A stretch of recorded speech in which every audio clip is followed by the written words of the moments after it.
like to know, what were you thinking when you were kissing the 7-year-old? Them, if you could kiss their penis, what were you thinking when you were asking them that? When did you make the decision that you were going to kiss the penis, kissing them, I'm assuming in the mouth with your tongue? When did court is calling 2020 CR 3796, State of Texas versus Robert Chevalier. Can I have parties announced for the record for the state? Brittany Mitchell for the state. Defense? Jennifer Zarka for Mr. Chevalier. And are you Mr. Chevalier? All right. You entered a plea to aggravated sexual assault of a child on October 20, 2022. You entered a plea of no contest. According to the plea bargaining agreement, you all need to whisper in the box. According to the plea bargaining agreement, the state is asking that your punishment be assessed at a cap of 15 years. The state is silent on your application. And of course, there's no contact with the complainants in Chapter 62 registration. Have both parties had a chance to review the PSI report? Yes, Your Honor. Yes. Any objections to the PSI report, state? No, Your Honor. Defense? No, Your Honor.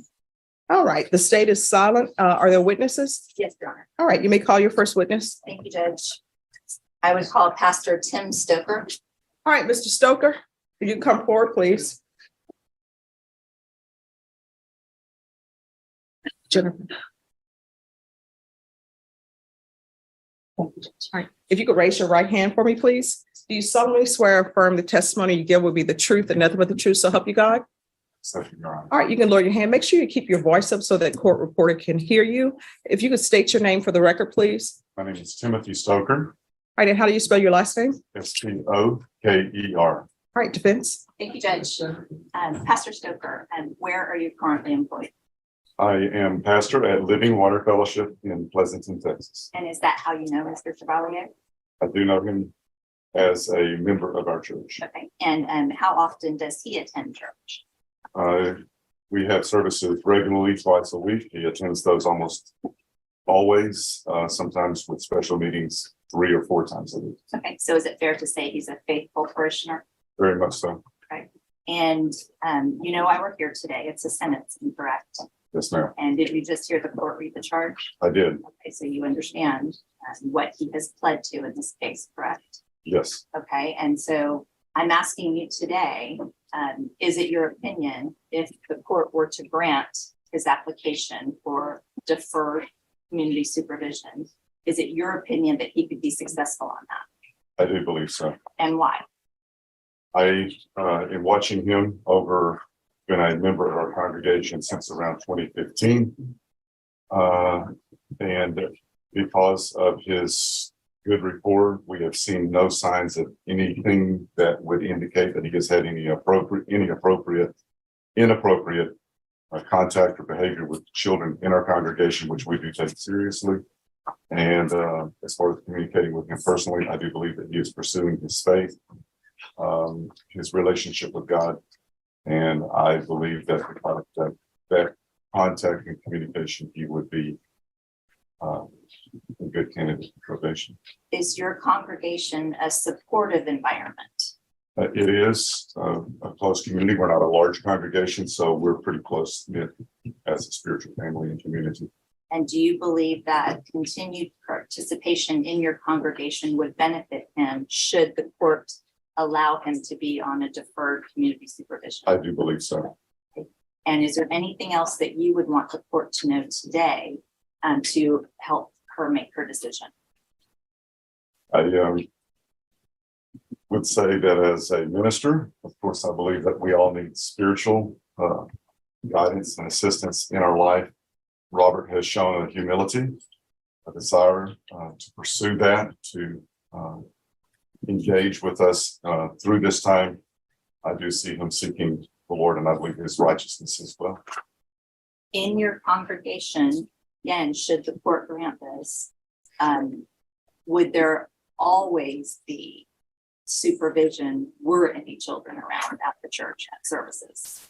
Yes. So there would not be opportunity for them to be alone with children. We are very diligent and try to be very diligent in our campus community, as well as even our small group gatherings. And so once again, could you give the court your opinion? Do you believe that time in custody or time on a deferred probation would better serve Mr. Chevalier and the community? I believe as far as us ministering to him, with his spiritual desires and need, his faith would be better served to be able to be on probation and be engaged with me as his pastor, the other leadership of the church, as well as the congregation. And as a pastor, would you commit to assisting him should he be given the opportunity for it? Absolutely.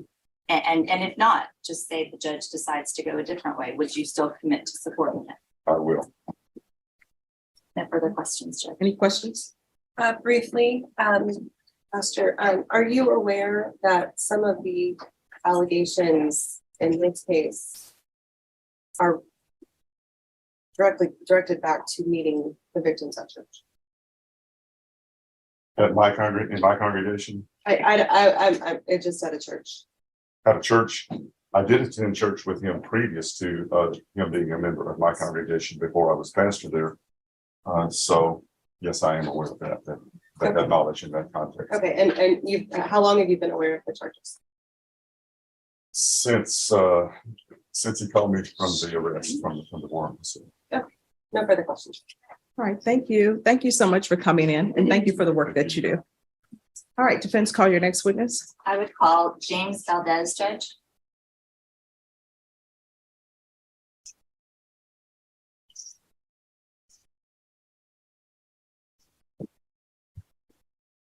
Could you raise your hand for me, please? Yes, Do you solemnly swear or affirm the testimony you give will be the truth and nothing but the truth, so help you God? yes, ma'am. All right, you can lower your hand, state your name for the record. My name is James Valdez. All right, defense. Thank you, Judge. Mr. Valdez, how do you know Mr. Chevalier?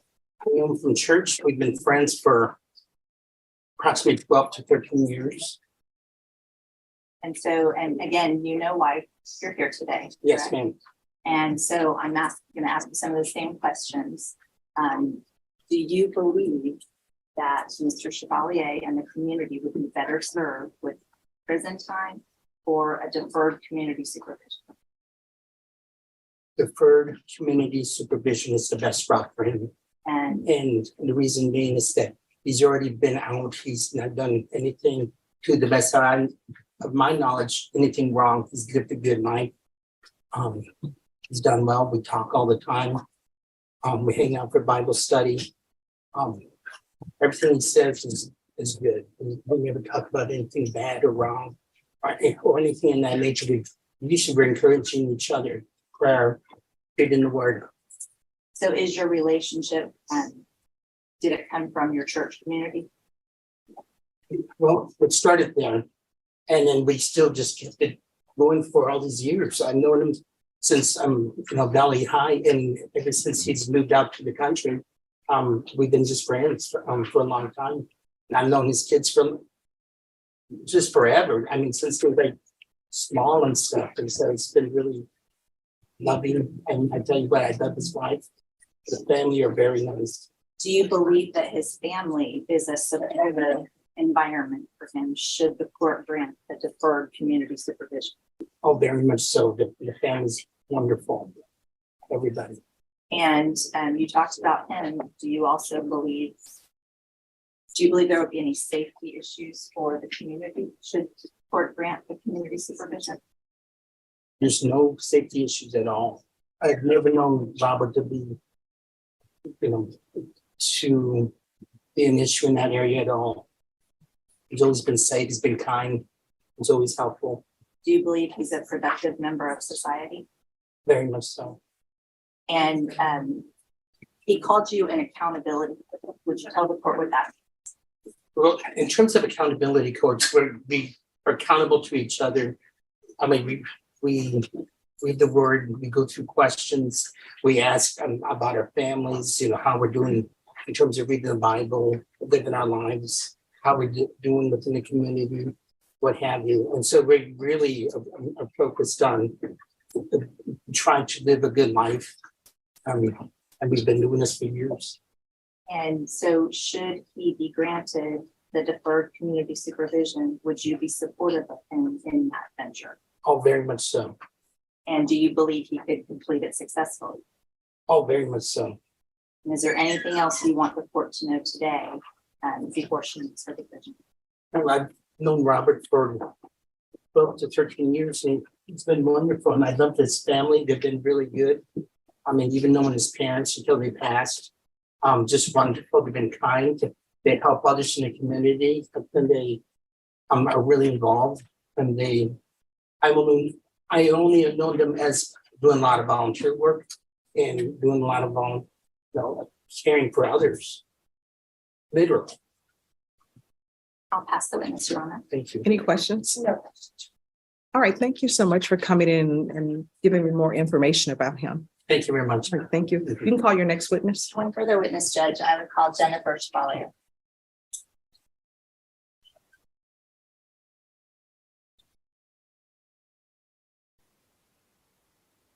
All right, if you can raise your right hand for me, please. Do you solemnly swear or affirm the testimony you give will be the truth and nothing but the truth, so help you God? All right, so you can lower your hand. I'm going to need you to speak up because the court reporter is trying to hear. Oh, okay. All right, and to make it easier, because I think your voice is low, if you can move right there. Right here? Yes, Okay, no, a little bit closer. okay. Thank you, right there. Can you state your name for the record, please? I'm Jennifer Chevalier. All right, you may ask your questions. Thank you, Judge. And how do you know Robert?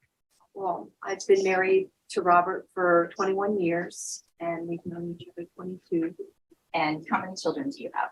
We have two. We have my stepson and then we have our son together. And how old are your children? 26 and 20, And are they here today? Yeah. Both your sons are here in the gallery, is that right? and his wife and his fiance. Okay. And so is it fair to say there are quite a few supporters here for Robert today? Yes, his brother's here too. Okay. And so the family that's here, do you believe if the court were to grant the deferred supervision, do you think the family would be supportive of Robert? Yes. And do you think everyone in the family would assist him in getting through the requirement of such a probation? Yes. And as his wife, you may be a little biased, but do you believe Robert could successfully complete that? Yes, I do. And tell the court why. Oh, well, my husband, I've been by his side all this time, and I know that he is a man of character. I know he loves me. I know he loves God. I know that he would do it for me and for God, that he would want to do the right thing because he's always wanting to help people. And that's how this situation happened.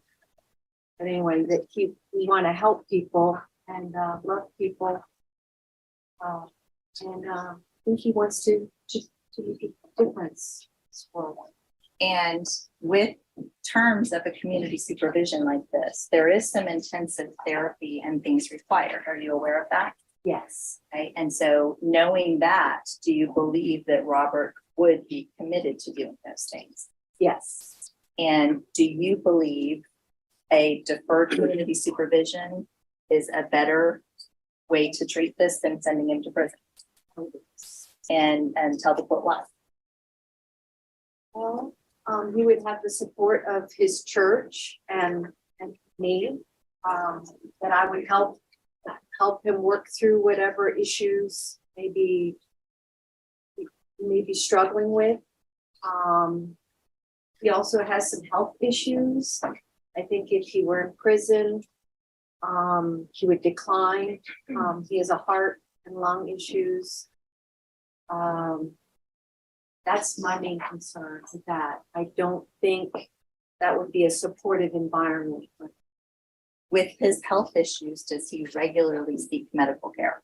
Oh, yes. And so how frequently would you say he seeks medical attention? Well, he has a cardiologist that he sees, I think, every 6 months. And he has a pulmonologist that he was seeing. And he's on a CPAP machine. And then he uses inhalers and nebulizers.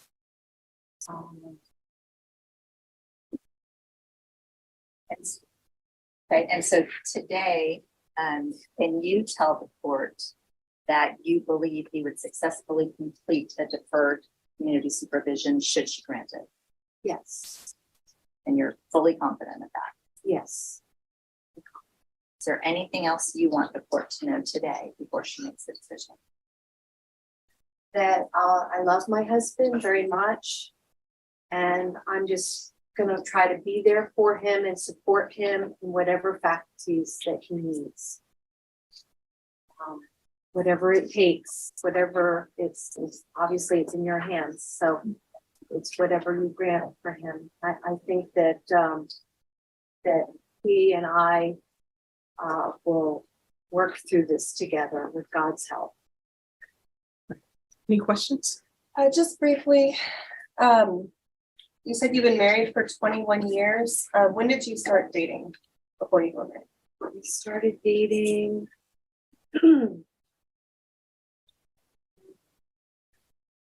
February. I have a bad memory. We dated for a year before we got married. Okay. Okay, yeah. Was it here in Bear County? Yes. Oh, Pasadena, Minnesota. Well, no, in Temple. In Temple, Texas. Okay, I'm sorry. Yes. that's okay. That's okay. It was in Temple. Okay, thank you. I'll pass that. All right. Thank you so much for coming and giving me some more insight. Thank you. Any other witnesses? Mr. Chevalier, is there anything that you would want to say to the court? And before you say it, the court would have to swear you in. All right. Can you raise your right hand? Do you solemnly swear or affirm the testimony you give will be the truth and nothing but the truth, so help you God? Yes, ma'am. All right. You can lower your hand. State your name for the record. Robert Chevalier. Okay. What would you like to say to the court?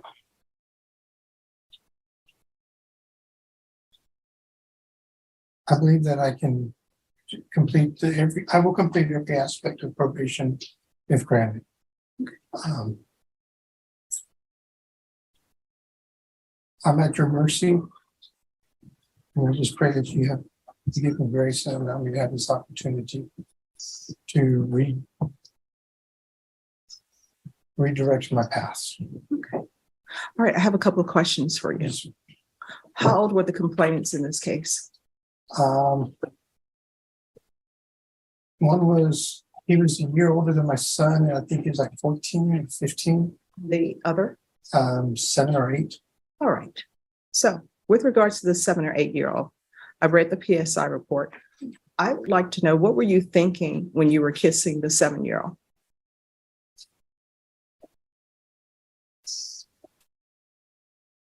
I'm not exactly sure what I was thinking. I just know I was in a downward spiral with stress. So are you doing it to relieve stress? Possibly. All right. And if you were doing that to relieve stress, did you do the same with your child and your stepchild? No, ma'am. Why not?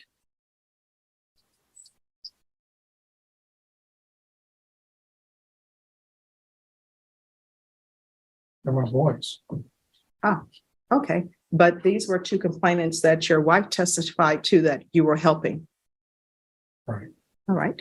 And then one of them said that you asked them if you could kiss their penis. What were you thinking when you were asking them that?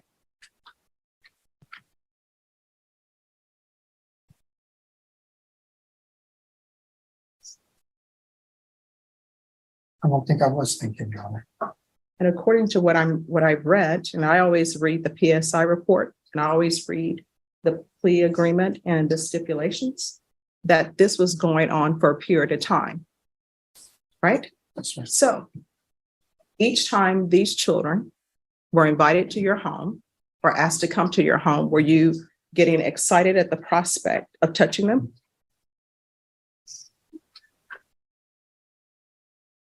No. So how did you formulate? Okay, these two boys come over to your house. I'm assuming they want to play with your boys. They're spending the night or whatever they're doing. When did you make the decision that you were going to kiss the penis, kissing them, I'm assuming in the mouth with your tongue? When did that formulate in your mind that you're going to do this? And what were your other children doing at the time, your stepson and your other son?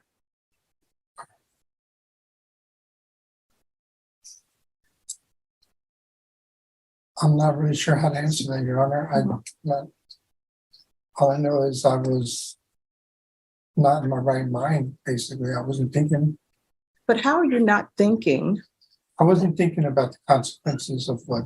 But no, I'm like, how are you not thinking about these two children because they're not your biological children, but you're thinking about your biological children and your stepchild as these are my children, so I'm not going to touch them and put them through that trauma. I'm just trying to understand where you're coming from so I can make an informed decision on whether or not I should send you to prison. I don't know how to answer that. All right, because what I'm reading here, it says, while in his friend's home, the defendant would attempt to kiss him, but he would always walk away or move his head. On one occasion, the defendant grabbed his arm after he exited the bathroom and attempted to kiss him. On some occasions, the defendant was able to kiss him on the lips by grabbing his chin and holding the back of his neck. The defendant would also attempt to place the defendant's hand inside of his pants, but he was able to stop this by tightening his belt. The defendant only touched the side of his thigh outside of his underwear. The defendant also pinched him when he was wearing pajamas. And of course, it goes on and on about you rubbing his buttocks, grabbing his buttocks. He believes this because he said the defendant also attempted to kiss his buttocks and penis. He believes this because the defendant would be on his knees in front of him and attempt to pull down his pants. So here's my question for you. I know you want deferred adjudication, but why should I give you deferred adjudication?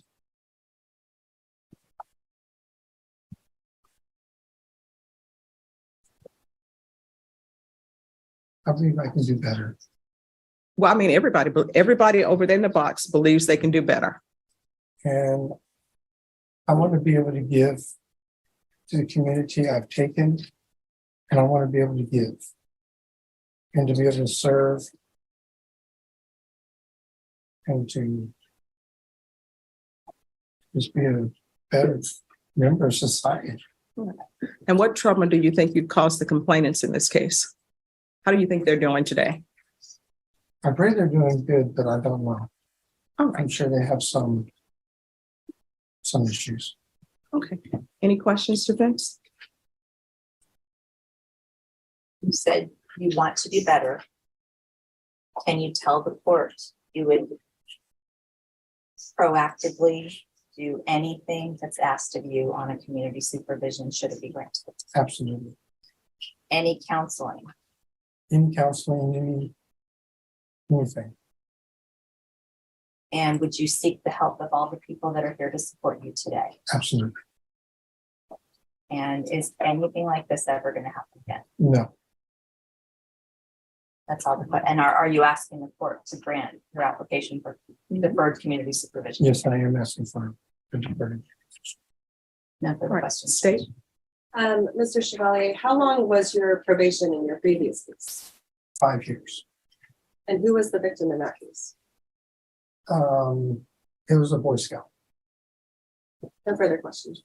Just very briefly, were you also a Boy Scout at the time? Yes, ma'am. And there was some 4 or 5 years age difference, is that right? Yes, ma'am. Okay, but you were also a Boy Scout at the time? Yes.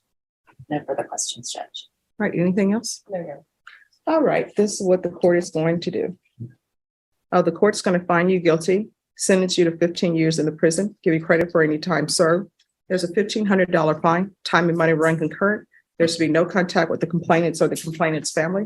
Showing you what's entitled trial court certification of defendant's rights to appeal. Did you review that with your attorney? Did you understand it? And did you sign it? Yes, ma'am. Because this is a plea bargaining agreement, because I followed your plea bargaining agreement, and because you waived your right to appeal, you do not have the court's permission to appeal. Do you understand? Yes, ma'am. Because this is a felony conviction, you're not allowed to own or possess any weapons or ammunition. If you have a question over what a weapon or ammunition is, you'll need to speak to an attorney. And the Chapter 62 registration is for life. All right. Good luck to you. Thank you. And that was a judge who refused to let a single answer slide. She read every word of that PSI report and asked the questions nobody else was asking out loud. When did you decide to do this? What were you thinking? How are those boys doing today? 2 victims, one 7 years old, one 14. Children who came to his home trusting him. And it didn't happen once. It happened repeatedly. He walked into that courtroom with a pastor, a lifelong friend, and a wife of 21 years, all vouching for his character. What nobody mentioned until the very end was that this wasn't his first time. There was a prior case, a Boy Scout. The judge heard all of it. 15 years. Chapter 62. Registration for life. Because some things can't be counsel-led away with church attendance. Subscribe and turn on notifications so you never miss a case. Thank you for watching, and we'll see you in the next.